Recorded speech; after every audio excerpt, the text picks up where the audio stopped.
et depuis le début. Tous ces points-là, on les a présentés aux fédérations les unes après les autres. Après, la dernière semaine, ce sont les fédérations qui se sont autodéterminées en fonction de ce qu'on avait présenté longtemps à l'avance. Mais ça, on n'est pas capable de répondre à la question et je pense que les fédérations se sont autodéterminées sur ce qu'on leur avait présenté depuis 6 mois, quoi. Oui. C'est le score qui gagne, oui.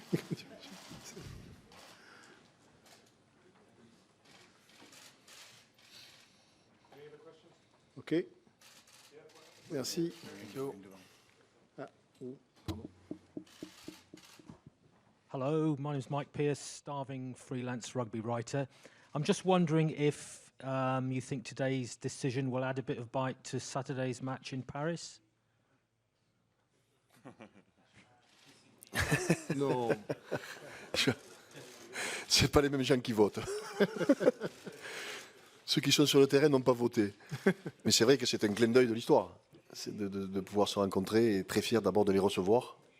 Et nous les recevrons bien parce que, comme je vous le disais, je comprends aussi leur déception.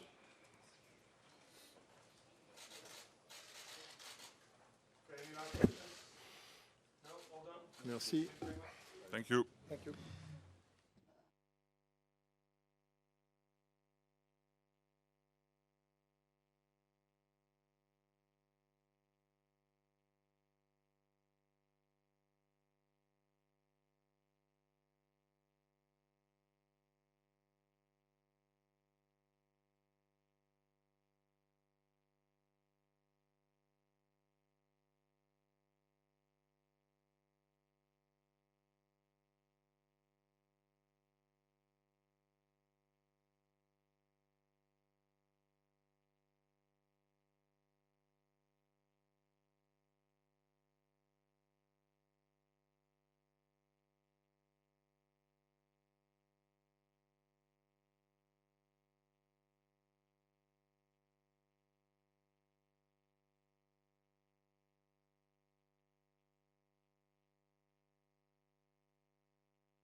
Okay, folks, spare with us one moment as we get settled. Thank you all very much for coming here today. My name is Stephen McNamara. I'm the Communications Director with the Irish Rugby Football Union. Just before we start, I'm going to introduce you to our panel today. We have Philip Brown, who's the Chief Executive of the Irish Rugby Football Union.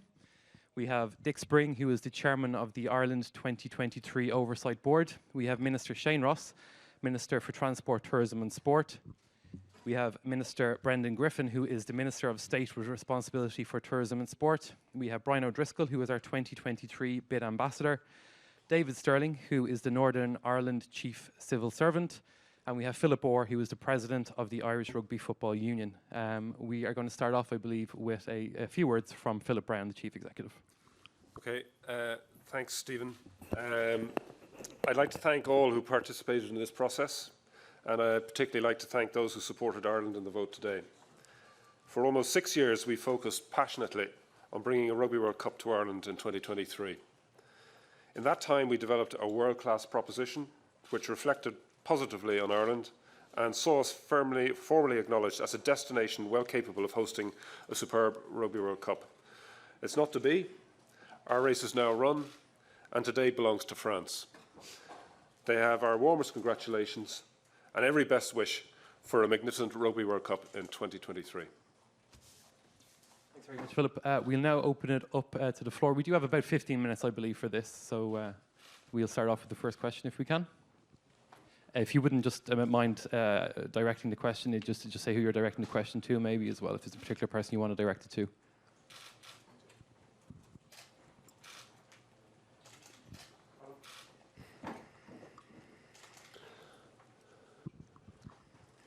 Callum Murray from Sport Cal. There were some reports of possible legal action by the Irish bid over the recommendation and the process by which the recommendation was reached. Can you confirm that you did look at that possibility, and what was the outcome? It was never contemplated at all, to be quite honest with you, and certainly that wouldn't be our style at all.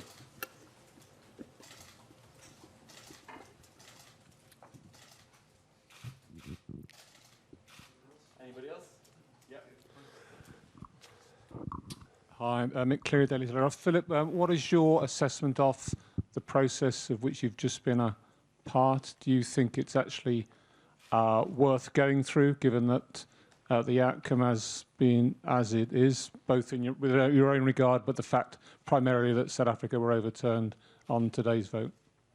I truly believe that World Rugby and Rugby World Cup put a good process in place. It was transparent for the last 2 years. Everyone knew where they stood. I think if we had any difficulty, the difficulty was with the evaluation report, where we felt that it was lacking in certain areas in terms of exactness and in terms of detail and in terms of due diligence.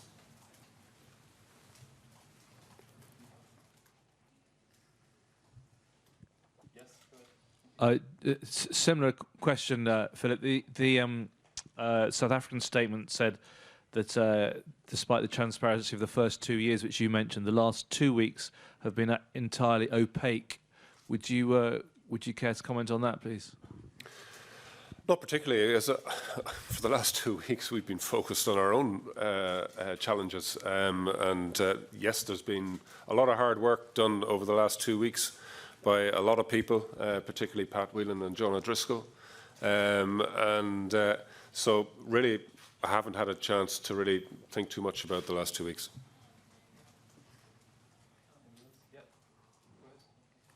I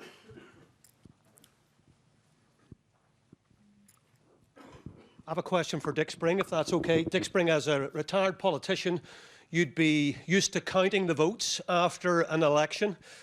Do you know yet who voted for Ireland and who didn't vote for Ireland? No, I don't. And yes, I'd be used to counting votes. But we don't know actually who voted for or against at this point in time. Can I just ask a quick supplementary? If you do the maths, if England, Scotland and Wales had all voted for Ireland, you would have had at least 9 votes. So some of your nearest neighbours didn't vote for you. How do you feel about that? We'd feel very disappointed, obviously, not getting support from some of our nearest neighbours. And that's a fact of life. We would have hoped for solidarity within the home unions. I can add to that. You know, to be fair to Scotland, they've said consistently that they wanted to wait until the evaluation report was produced, and they also have consistently said that they would go with the bid that produced the greatest amount of revenue for Rugby World Cup. And in terms of Wales, the situation was, again, they wanted to see what the evaluation report was like, what the outcome of that was, and then obviously I think they felt duty-bound and honour-bound to support Gareth Davies, who was on the board of Rugby World Cup and part of the evaluation process. So, you know, I can understand where they're coming from.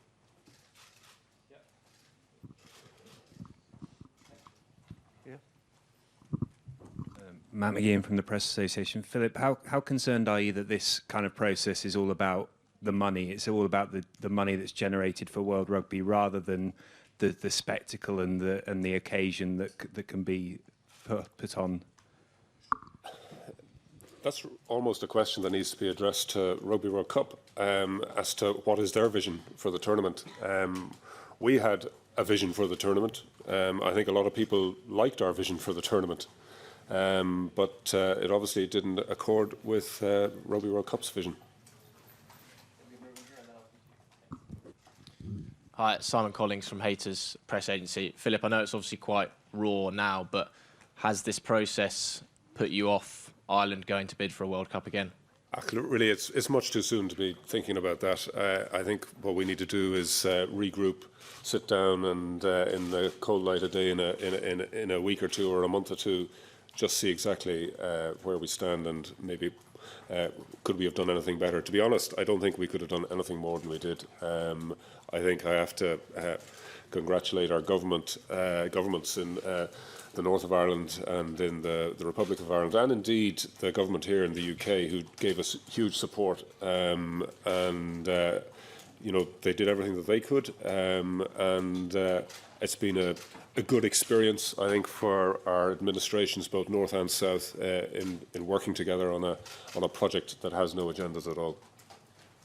Philip, given the economic advantage that countries like France and England have, do you think that countries like Ireland and New Zealand will be pushed out of future bids, given the outcome of this host announcement? That goes back to the previous question, which is World Rugby and Rugby World Cup need to decide what sort of a tournament do they want. And yes, of course, there's the imperative, the commercial imperative of money, but it shouldn't be everything. Ireland has, you know, why should we not have a tournament? We can run a tournament perfectly well, and a world-class tournament, and we can produce significant revenues, and we showed that we could produce significant revenues for Rugby World Cup. But listen, that's a question that really needs to be directed at World Rugby. And just a question, sorry for my English. In your opinion, what is the points of the program who explain that France won thanks to the last weeks? Because the probability were strongest for South Africa, and France at the finish had won. How could you explain that? Why? Sorry, I couldn't quite get that. It's about the process, and is it? If I understand you, it's about the process. So it's about the process, and over the last 2 weeks, it's been won by France despite the process. Is that an issue?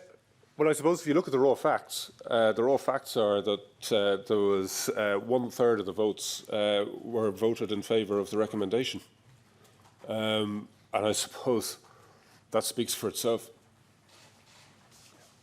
Do we have any more questions? Okay, we'll wrap it at that. Philip Brown will do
Mark Alexander, President of South African Rugby, and Yuri Roux, the CEO.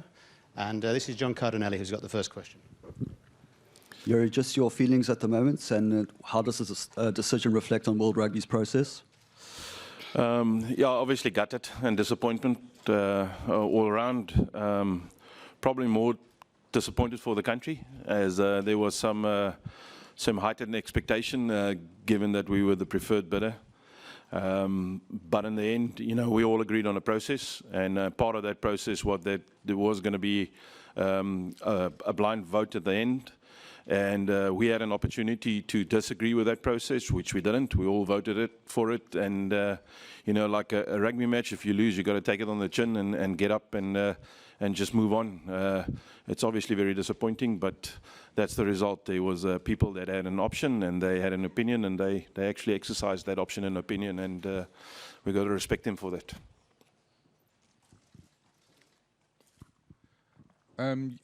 Yuri, I understand you accept the decision, but is there not an element to this that this is a victory for rugby politics rather than rugby? I mean, clearly there are blocks here at play. Well, I think, you know, I think it would be, you know, it would be very naive to think that there's not blocks to play. I mean, guys, we all live in the real world. We tried our best. We put our best foot forward, and people had a vote, and they had an option, and they actually just executed that. In the end, I cannot fault World Rugby for the process that we followed up until now. If you ask anybody that worked with us in the bid committee, the process was pretty transparent. In actual fact, was very transparent. It was a good process to be part of. We learned a lot, and we did our best. In the end, both Mark and myself are members of council, and we have to trust the people around the table, and that they make the right decision in their opinions and within their mandates to make a decision which is in the best interest of World Rugby. France has hosted a very successful World Cup previously. If you read the report, they had a very strong bid. They've got a good financial proposition, they've got good stadiums, and they've got good infrastructure. So we were obviously hopeful, given the fact that we preferred bidder, but they will host a great World Cup, and maybe the only silver lining for us is the last time we played there in a World Cup, we won it, and maybe we'll win it again in 2023. Despite last Saturday's result, I'm still trying to figure out which is the worst, last Saturday's result or you know, or today. But today has got a material effect on our country. You know, we're a very, very proud country, and that's why we're so disappointed. This would have been great for our country, would have been great for our sport. When the FIFA World Cup was there in 2010, we had more than 20% uptake in football, and we would have had the same, I think, here. I'm not even talking about economic influx, and I'm not even talking about the romantic part of having a World Cup in your country. So, yeah, disappointed. In a statement, you mentioned that the process was entirely opaque for the last 2 weeks. Can you just expand upon that in terms of what your grievance is, basically, please? I think for the last 15 months, the process was very transparent and vigorous. But the last 2 weeks were very opaque. You know, one looks at how the thing was dealt. There was a set of rules. We abided by those rules up till today. Certain rules were broken during that process, which we upset about. This is the first time ever World Rugby has made a recommendation, and they voted against it. So I think going forward, we will, as World Rugby, we'll need to modify that process to make sure that the process works better for rugby. You know, the only thing we got left to do is to apologize to the South Africans by creating expectations. We apologize to our country. We congratulate France for winning the bid, but the process needs to be refined as we go along. It's like all things in rugby. We keep on changing the scrum rule. Maybe we'll get it right next time around. Yes, and it's over. You know, we've lost the game, and then we'll move on.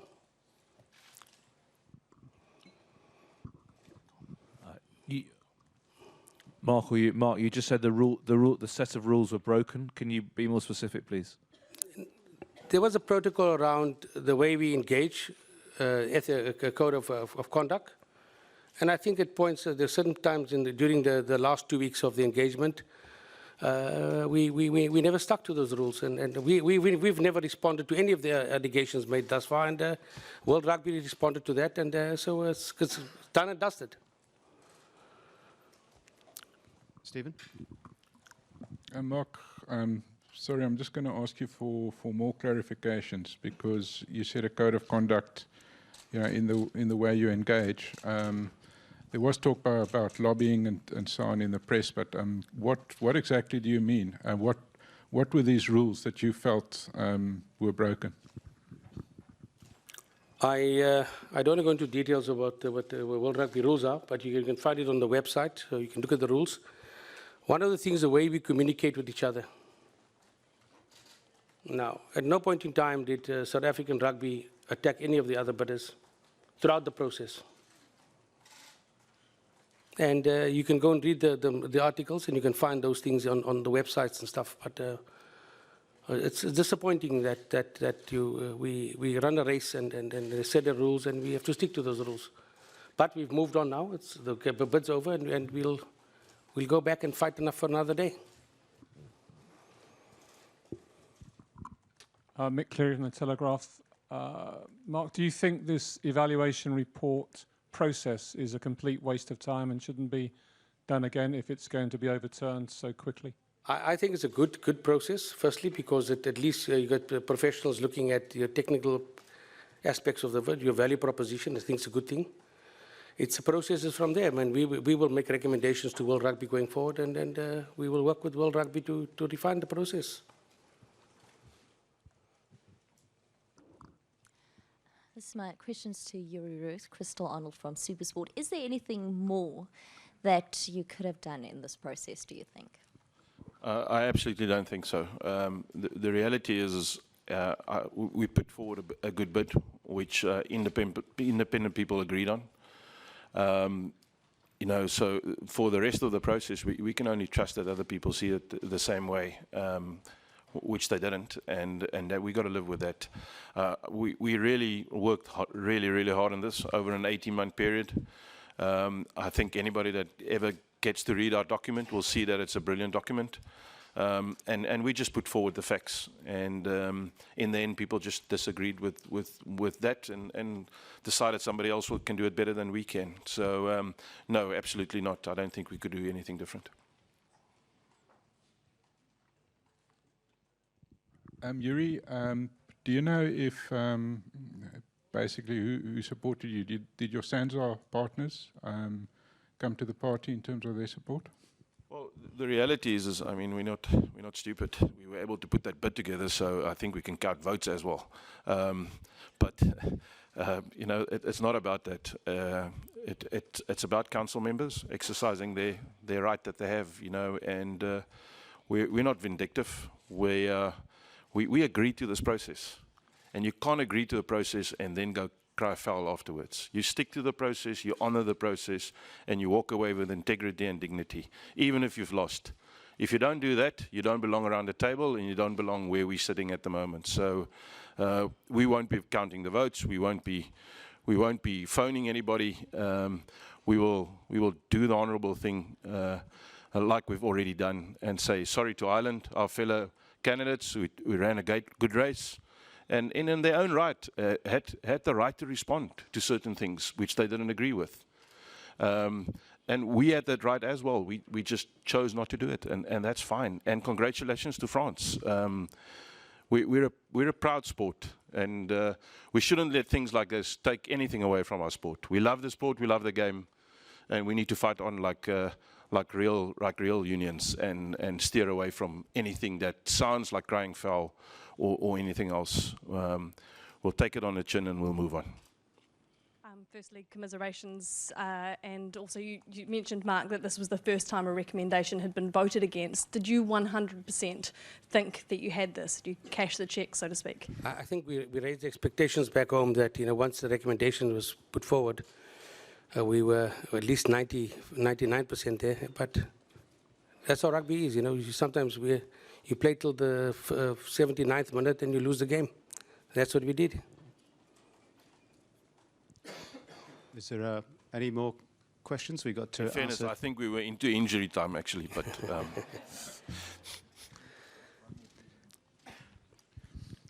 Yuri, what about the future? Are you guys in it again? Yeah, what's the... It's not my decision. You know, that's a union decision, and when it comes around the next time, they'll probably you know, make the decision. If you ask me personally, absolutely. You can't win it if you're not in it. It's a very simple. It's like the lottery. Although it feels like a lottery now as well. My ticket was obviously the wrong numbers, but no, if it depends on me, absolutely. You know, we're a proud country. We want to showcase our country to the rest of the world. We've got an absolutely fantastic track record in terms of delivering major events. Like the country we're sitting in at the moment, and we'll try again. We have to do it not only for ourselves, but for our union and for everybody else that's sitting back in South Africa and that are bitterly disappointed at the moment. At some stage, we need to bring it back, and hopefully, you know, 2027. I don't know whether Mark and myself will still be around. Mark purely out of age, and I maybe might go do something different. But the reality is we need to try again. World Cup would have been a bit of a shot in the arm for South African rugby, with the Springboks not doing so well and players leaving the country. How is the health of the union now after this result? Are you suggesting we're not doing well? Based on what? I'm just kidding. The reality, yeah, the reality is as I said, I started off is you know, when you host the World Cup, you know, there's an aspirational platform that you create through that. On top of that, you've got a financial platform that is brilliant, and that creates enough revenue so that you can further your development plans, maybe stem the outflow of players that we have against the euro and the pound and the yen, and as it sounds, very soon against the dollar as well. And all of those are things that we now have to face in a different way, you know. But luckily, we do have the British and Irish Lions, you know, coming up very soon, and hopefully that platform will create some new avenues and some new revenues, and maybe, you know, create the same type of hype as it did in New Zealand this year. We all saw that, and we're really looking forward to that. Last question anywhere? Thank you.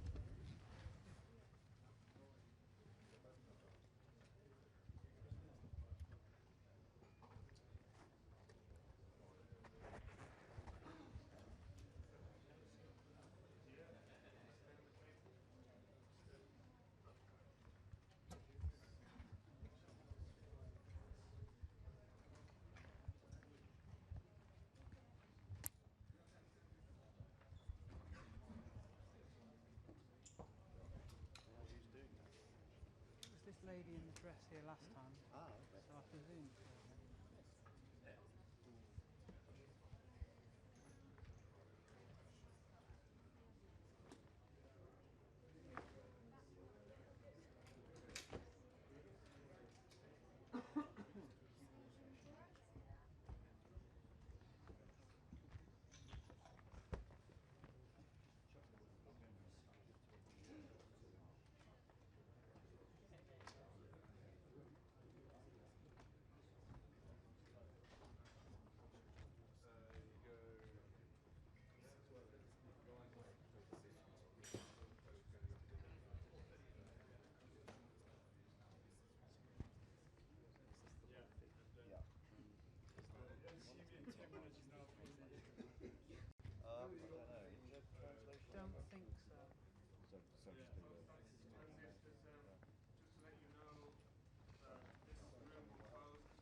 Yeah, it'll be fine. Do you want your mic cover on again? Or? Yes.